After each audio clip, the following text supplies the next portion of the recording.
Hey, I'm back. I'm gonna get the elephant out of the room, alright? I know I've been gone for 2 weeks, but I have a perfectly reasonable explanation why, alright? But I'll explain in the next video I upload, alright? Anyways, it's actually my second time recording this video, because I had to reset my PC. Yeah, that's a whole thing. That's a whole can of worms I'm not gonna get into, but yeah. Let's just get straight into the video, shall we? I do not like Ash Ketchum. I should have rephrased that better. I do love Ash Ketchum. I just don't like Ash Ketchum past Gen 6. Now, here's my issues, right? Gen 1. Loved Ash. I think that is tied with Gen 6 Ash for my favorite. Because Gen 1 Ash was absolutely a menace to society, and he was such a dick. I loved it. He was such an asshole. I'm gonna play some clips right now.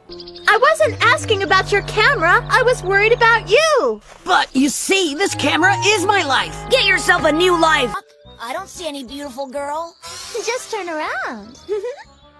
Misty, please, only one of us can hallucinate at a time. You see what I mean? This man's just an absolute menace, right? And then Gen 2, right? You know, same thing, just a little less toned down. Then Gen 3, he gets a little less asshole-ish, you know. Gen 4, you know, he's kind of like a little bit of a dick, but he's more mature, which is fine, right? Character development, right? Gen 5, they make him a dumbass, and I'm not a fan of that. Do not slander my boy like that. I love Ash Ketchum to a bloody pulp, all right? Do not make my boy into a dumbass, right? And then Gen 6. Gen 6. He is experienced. He is ready to win his Pokemon League, right? He establishes himself as a top contender rookie. He is across the news outlet. He has a lot of women simping for him in this show. Like Gen 6 specifically, there's like 3 characters that simped for Ash, I think. Right? It was Serena, that one purple-haired bitch, and then I forgot the other one. But there's 3 people just simping for Ash. And I'm like, damn, Ash has more hoes than me. God damn, bro's 10 years old and has more hoes than me, right? And it's not even just that, right? Ash's past teams were ass, right? None of them were fully evolved teams, right? But Gen 6, Kalos, oh my goodness, X, Y, and Z. We had Goodra, we had Hawlucha, we had Greninja, Talonflame, Noivern, and then obviously we had Pikachu. But you know, the weakest member in his team, stat-wise from the games, is probably Pikachu. But that Pikachu's OP. But probably Noivern was like the less like likely one to be used in like competitive or in a playthrough because of how obnoxious it is. But even then, it was a goated team. They all put in the work. They all did what they had to do. Sure, Goodra came in last second. It should have been Charizard. Alright, it should have been Charizard. I stand by this. I think Charizard should have been Ash's Mega Evolution Pokemon. I get Greninja was technically his Mega Evolution Pokemon, but I feel like they should have ended X, Y, and Z with Ash winning and ending his journey off. Because Ash, the stocks were up, alright? Y'all don't understand. Bro had bitches. Bro had the Pokemon. Bro had the news on him. Bro was the hero. And on top of that, if he was the champion, and let's say he settled down with Serena, or went on an adventure with Serena, and they became boyfriend and girlfriend, I get they're 10-year-olds, right? But whatever, right? Back then, everybody wanted Serena and Ash to get together. Everybody was pissed that they didn't get together. Fuck, I was a 10-year-old, and I was pissed that they didn't get together, right? But what pisses me off is they robbed him. They robbed Ash of his win. That is the most bullshit thing in the world. And the worst part is, the next gen, not my Ash. Get him out of here, coach. That is not my Ash Ketchum. Get Smokey Gotham out of here, all right? That is not my Ash, bro. This man was kind. This man was not a menace anymore. He wasn't mature. He was just a goober, bro. And I wasn't fucking with that at all, bro. Ash was such a badass. And X, Y, and Z. They nerfed him. They nerfed Ash. Even though he won the next league, they fucking nerfed him, bro. But the only reason he won the next league was because everybody was pissed that he lost in X, Y, and Z. It was such bullshit. And then in Master League, not Master League, Pokemon Journey Master Leagues. Oh, don't get me started with that, bro. I watched it, right? And I was like, damn, this shit's kind of mid. This isn't my Ash still, right? Tell me why they gave him Mega Evolution, Z moves, they gave him Gigantamax, and I'm like, okay, that's cool and all, but where was the Mega Evolution in X, Y, and Z? The generation it was introduced. We haven't had Mega Evolution since 2019. Actually, we're gonna get it this year. Shut the fuck up! We're probably not, alright?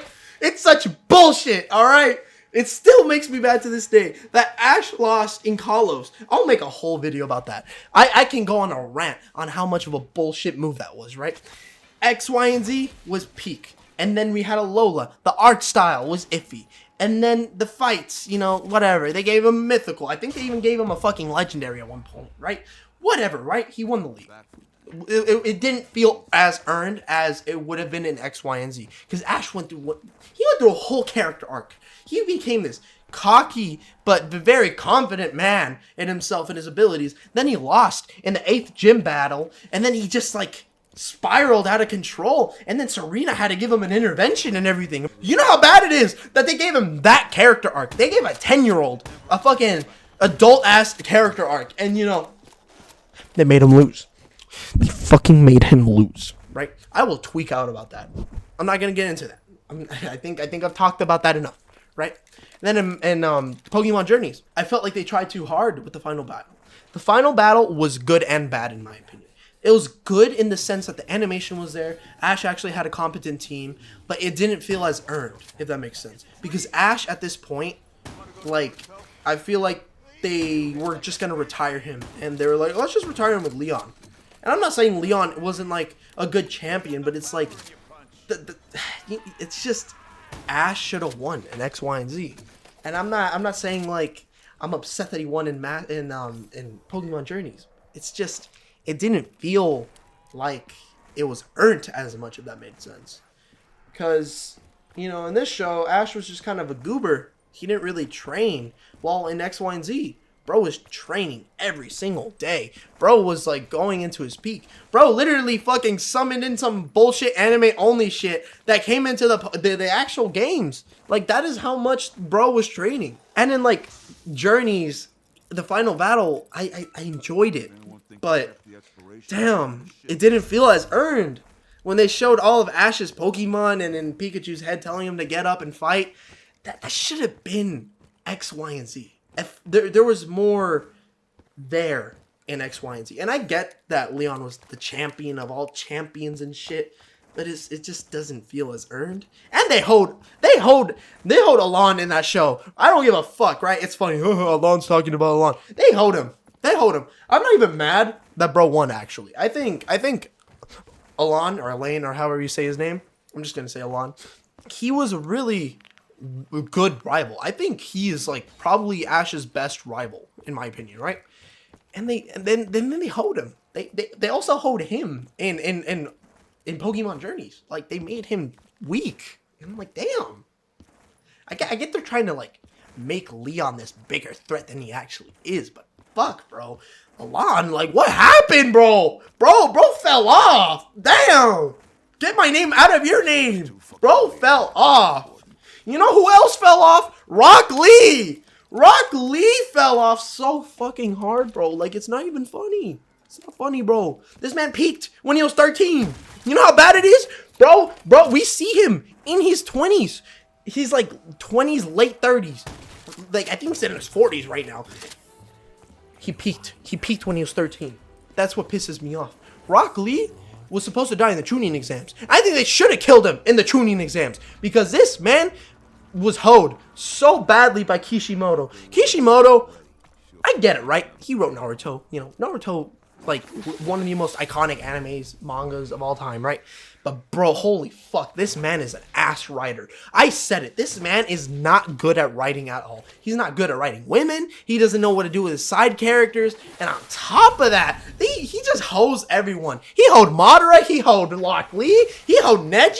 He hoed all these characters for no reason. And it just pisses me off. Because, bro, Rock Lee had so much potential. To give you insight on who Rock Lee was, right?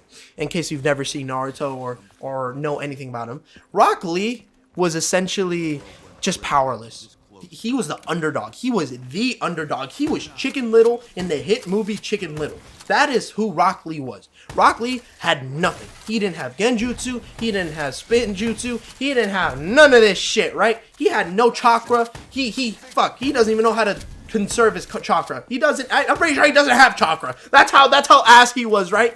But you know, instead of giving up, he trained every single day. He trained and became the strongest he could without chakra, and was competing with the top 3 at the time. Top 3 at the time in Kid Naruto was probably Sasuke, Naruto, and Gaara. Like, he was competing with those 3, right?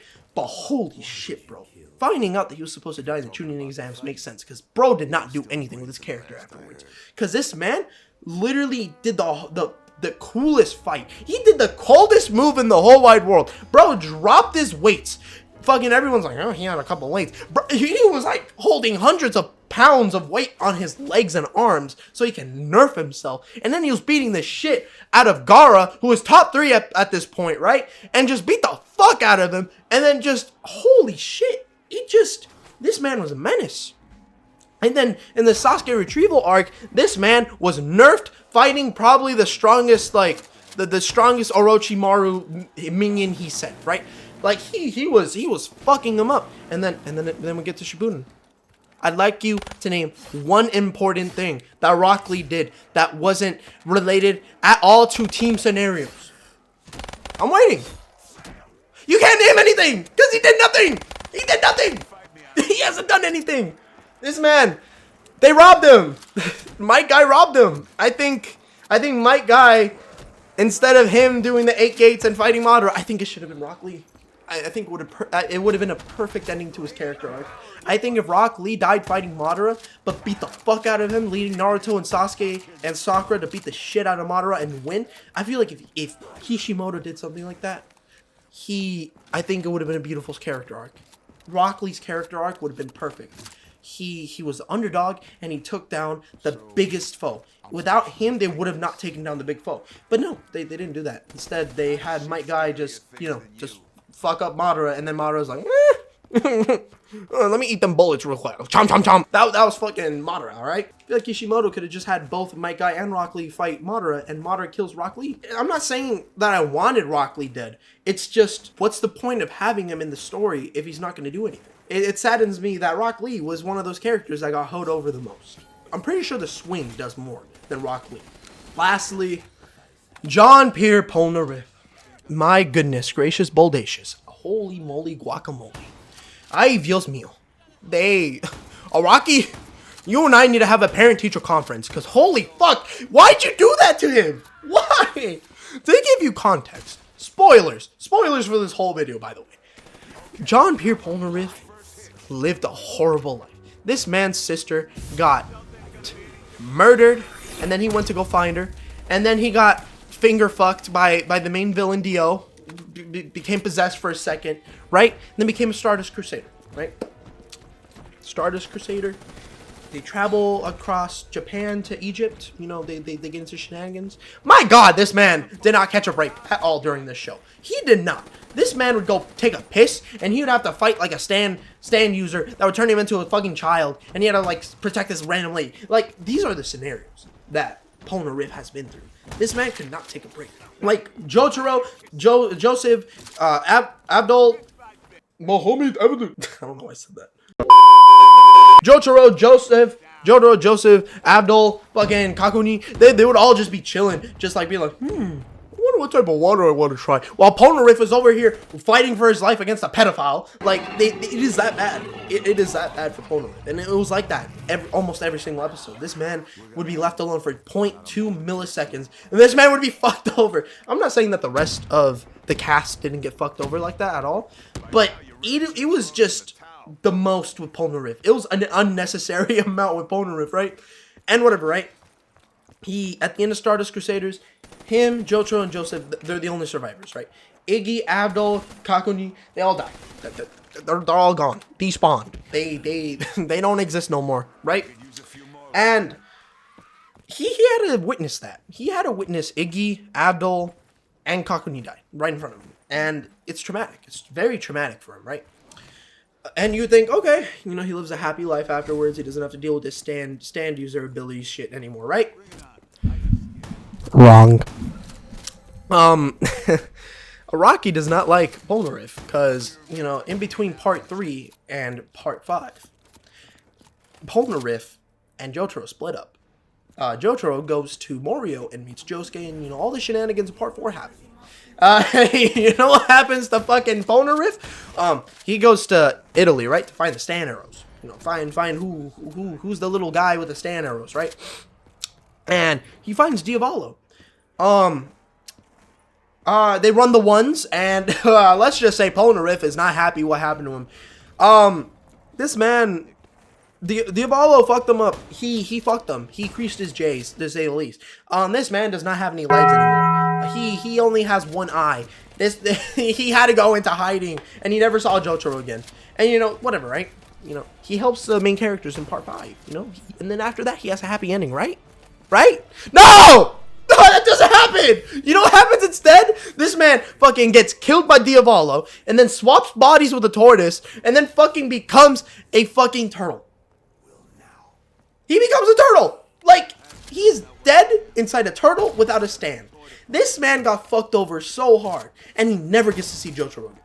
Jotaro will never know what happened to Polnareff. Even with the universe resetting and everything, I'm pretty sure he's still in the turtle. Like, I'm pretty sure he's still in the turtle. Like, I'm positive this man still lived the same shitty life. Like, put him out of his misery. Araki, why? Everybody thinks Araki has a problem with dogs. No, Araki has a problem with Polnareff. I don't know why. Please, don't add him in part 9 or 10. Don't add Polnareff back. Please, you're just gonna fuck him up again. I don't want to see that. Polnareff was one of my favorite characters, and this man got fucked. I am not happy about that. Araki, that parent-teacher conference is coming. I'm gonna write you a really strong worded letter for what you did to Polnareff, because I'm not happy about this. So yeah, that's the end of this video. I am so sorry for not uploading these past 2 weeks. It's just very chaotic 2 weeks. And yeah, if you made it far into this video, just in the comment section put Iggy. Have a great day, and remember, the government's always watching.